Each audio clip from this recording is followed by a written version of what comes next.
ಎಲ್ಲರಿಗೂ ಮಂಗಳವಾರದ ಶುಭೋದಯ. Welcome to my mini vlog. ದಿನ ಬೆಳಗ್ಗೆ ಲೇಟಾಗಿ ಎದ್ದು ಅಪ್ಪ ರೆಸ್ಟ್ ಮಾಡಿದ್ವಿ ಅಂತ ಅಂದ್ಕೊಳ್ಳೋದೊಂದು ಖುಷಿ ಆದರೆ, ಬೆಳಗ್ಗೆನೇ ಬೇಗ ಎದ್ದು ಆ ನೇಚರ್ನ, ಆ ಒಂದು ಪ್ರಕೃತಿನ ನೋಡೋ ಖುಷಿ ಇದೆಯಲ್ಲ, ಅದು ಬೇರೆಯೇ ಕಣ್ರಿ. ನಾನು ನಮ್ಮ ಮನೆಯವರು ಬೆಳಗ್ಗೆನೇ ಎದ್ದು ನಮ್ಮೂರು ಗುಡ್ಡೆಕಲ್ ದೇವಸ್ಥಾನಕ್ಕೆ ಹೋಗೋಣ ಅಂತ ಬಂದ್ವಿ.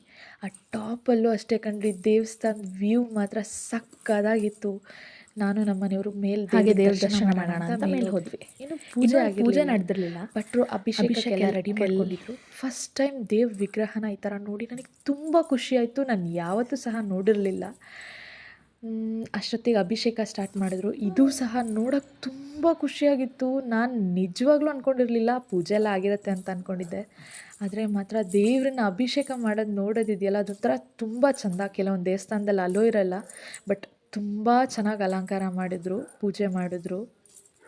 ಅದರಲ್ಲೂ ಅಭಿಷೇಕದ ನೆಕ್ಸ್ಟ್ ಪೂಜೆ ಆಗಿ ಮೊದಲನೇ ಮಂಗಳಾರತಿನೇ ನಾವು ತೊಗೊಂಡ್ವಿ. ಅದು ನನಗೆ ತುಂಬ ಖುಷಿಯಾಯಿತು. ಹಾಗೆ ಅಲ್ಲೊಂದು ಫೋಟೋ ತೊಗೊಂಡ್ವಿ ನಾನು ನಮ್ಮ ಮನೆಯವರು. ತುಂಬ ಖುಷಿಯಾಯಿತು.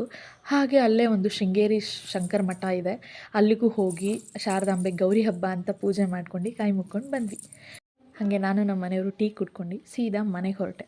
ಮನೇಲೂ ಸಹ ನಾನು ಗೌರಿ ಪೂಜೆ ಮುಗಿಸಿ, ಅಮ್ಮ ಬಿಸಿಬೇಳೆಭಾತ್ ಮಾಡೋಣ, ನನ್ನ ಸ್ಟೈಲಲ್ಲಿ ಮಾಡ್ತೀನಿ, ಮಸಾಲೆ ಎಲ್ಲ ಹಾಕಲ್ಲ, ಹೊರಗಿನ ಮಸಾಲೆ ಹಾಕದೆ ಮನೆ ಮಸಾಲೆ ಹಾಕಿ ಮಾಡ್ತೀನಿ ಅಂತ ಹೇಳಿಬಿಟ್ಟು ತೋರಿಸ್ತಿರೋ ಎಲ್ಲ ಬೇಳೆ ಕಾಳುಗಳು ಯಾವುದಿದ್ರೂ ಹಾಕ್ಬೋದು, ತುಂಬ ಹೆಲ್ದಿಗೆ ಒಳ್ಳೆಯದು ಅಂತ. ತರಕಾರಿಗಳು ಅನುಕೂಲವಾಗಿ ಯಾವುದ್ಯಾವುದಿದೆಯೋ ಆ ತರಕಾರಿಗಳನ್ನ ಹಾಕ್ಕೋಬೋದು.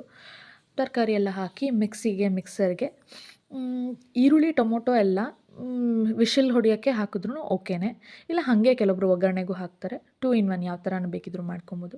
ನೀರು ಅಳತೆ ನೋಡಿ ಇಟ್ಟು, ರುಬ್ಬಕ್ಕೆ ಧನಿಯಾ, ಜೀರಿಗೆ, ಕಡಲೆಬೇಳೆ, ಆಮೇಲೆ ಉದ್ದಿನಬೇಳೆ ಸ್ವಲ್ಪ ಹುರ್ಕೊಂಡು, ಕಾಯಿ, ಖಾರದ ಪುಡಿ ಹಾಕಿ, ಹುಣಸೆಹಣ್ಣು ಹಾಕಿ, ಸ್ವಲ್ಪ ರುಚಿಗೆ ನೋಡ್ಕೊಂಡು ಬೆಲ್ಲ ಹಾಕಿದ್ರೂ ಹಾಕ್ಬೋದು.